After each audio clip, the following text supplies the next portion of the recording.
Now picture this. It's 1976, your family's gathered around the coffee table and you're about to drop a 3-tiered submarine grid onto your opponent's fleet. Sound familiar? Probably not. While everyone remembers Monopoly and Sorry, the 70s were packed with elaborate, over-engineered and wildly creative games that pushed the boundaries of what a board game could be. And today we're rescuing 6 forgotten classics from history's attic. Games that turned art collecting into cutthroat competition, let you wage miniature tank warfare on your dining room table, and made regular battleship look like checkers. Masterpiece. Okay, our first game turned your living room into a high-stakes art auction. Masterpiece was Parker Brothers' 1970 classic that made you feel like a millionaire collector or a broke gambler. The premise was brilliantly simple. Buy and sell famous paintings at auction, trying to build the most valuable collection. But here's the twist. Each painting had a hidden value that only you knew. That Rembrandt you just bought for $1 million, it might be worth $5 million, or it might be a forgery worth nothing. Which is what Parker Brothers' new masterpiece game is all about. Cézannes, Monets, Rembrandts, they're all here, and you bid for them. Sometimes exorbitant amounts of cash, hoping for... Masterpiece game calls for you to... The components of the game were exceptional. Beautiful reproductions of actual masterpieces. Van Gogh, Picasso, Rembrandt, mounted on elegant cards. An auction gavel that made a satisfying thwack. Stacks of play money that made you feel wealthy. The wooden easel that displayed paintings added genuine drama to every bit. Gameplay involved reading your opponents. Did they just bid high because they know something, or are they bluffing? The psychological warfare was intense. Masterpiece perfectly captured that 70s fascination with wealth and sophistication, making elementary school kids talk about impressionism. As video games took over in the 80s, this cerebral gem quietly disappeared from shelves. Now it's a collector's item, ironically becoming as valuable as the art it celebrated. Treasure of the Pharoahs. Okay, next up is a game that literally built a pyramid on your kitchen table. The British import brought Egyptian tomb raiding adventure home with a massive cardboard pyramid structure, multiple levels with chambers, passages, and trapdoors. The goal? Well, navigate through the maze-like tomb, avoid hazards, and be the first to find the golden mask of the pharaoh hidden inside. Now, what made this game special was its verticality. Unlike flat board games, you moved through actual 3-dimensional spaces. Trapdoors could drop you to lower levels. Dead ends forced you to backtrack. The pyramid loomed over the table like a miniature monument, and peering into its chambers felt genuinely adventurous. Some versions featured additional hazards, falling rocks, collapsing passages that made each journey unpredictable. In an era obsessed with King Tut and Egyptian mystique, this game delivered tactile adventure. As tastes shifted and 3D games became harder to store and maintain, Treasure of the Pharoahs crumbled into obscurity. But for those who played it, that pyramid on the table created memories that lasted longer than any pharaoh's reign. The Inventors.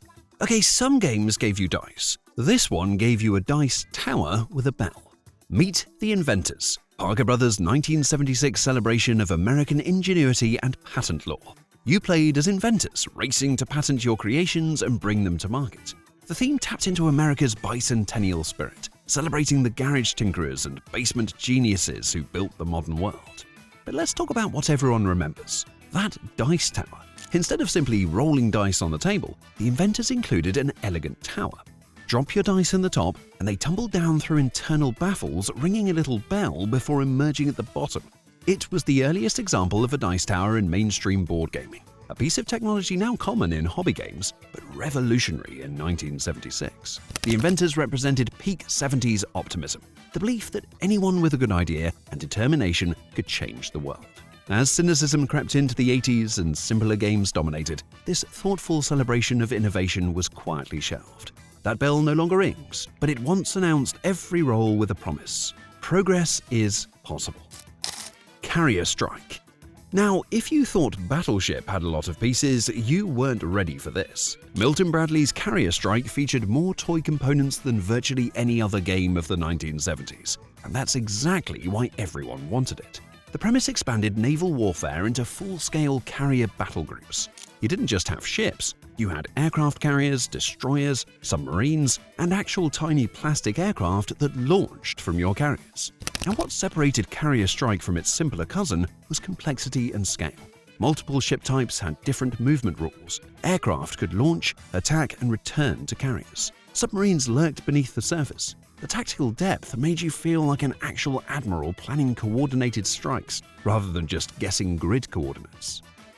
And the toy factor was undeniable. Little plastic planes that actually sat on carrier decks, detailed ship miniatures, the satisfying click of pegs marking hits. For kids who grew up watching World War II movies, Carrier Strike was the ultimate naval warfare experience shrunk down to tabletop scale. The problem? Well, all those pieces meant higher production costs, complicated setup, and missing components that made the game unplayable. As manufacturers moved towards simpler designs, these elaborate productions became unsustainable. Carrier Strike was a victim of its own ambition. Too glorious to last, too complex to survive the economics of the toy industry. Subsurge. Now this is the game specifically requested in the comments for Part 3. Take everything you know about battleships' flat grid warfare and add 2 more dimensions. Subsurge featured 3 transparent layers stacked vertically, representing different ocean depths. Submarines could hide at shallow, medium, or deep levels, and you had to track not just coordinates, but also depth. The innovation was brilliant. Instead of simply calling out B4, you had to specify which level you were attacking. Submarines could move between depths, adding a cat-and-mouse dynamic that flat battleship never achieved. You felt like a destroyer captain using sonar, trying to pinpoint enemy subs in 3-dimensional space. The transparent playing grids were key. You could see through the layers while keeping your opponent's positions hidden. Depth charges, sonar pings, and torpedo attacks all had different rules depending on the level. The tactical complexity made every turn a calculated risk. Now, Subsurge represented that 70s ambition to take familiar concepts and supersize them. Why settle for 2 dimensions when you could have 3? As with many elaborate games, the complexity that made it exciting also made it harder to teach and slower to play. Simpler games won the market, and Subsurge dove deep into obscurity. Tank Battle. For our final game, we're bringing the battlefield to your dining room table. This is Tank Battle, a miniature warfare game that lets you command an armored division without leaving the house. The setup was pure military fantasy. Model tanks, actual 3-dimensional miniatures, faced off against anti-tank guns positioned around the board. You had an HQ tent serving as your command center, and buried somewhere in the battlefield, hidden mines that could blow your entire strategy apart. The gameplay combined strategy with that crucial element kids loved, stuff that looked cool. You maneuvered your tanks across terrain, trying to outflank your opponent's defenses while protecting your headquarters. Anti-tank guns had firing arcs and range limits. Tanks had movement restrictions. And those hidden mines, well, they were secretly placed before the game started, turning every advance into a calculated gamble. And what made Tank Battle special was its commitment to miniature warfare simulation. This wasn't just moving flat pieces around a board. These were dimensional vehicles you positioned and rotated. The HQ tent gave you a physical objective to defend or capture. The mine placement added genuine suspense, since you never knew if your next move would trigger an explosion.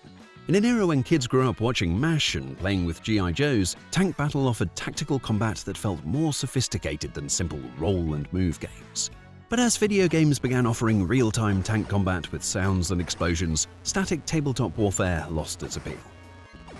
The miniatures, though impressive for their time, were fragile. Pieces went missing, the mines got lost, Tank Battle rolled into history, remembered only by those who carefully positioned their armored divisions and prayed they wouldn't hit a mine on the way to victory.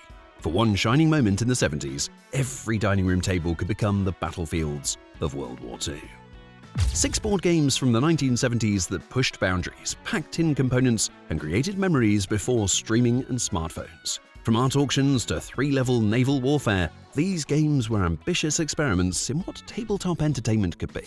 What's your favorite forgotten board game from the 70s? Drop it in the comments. Your suggestion might end up in Part 4.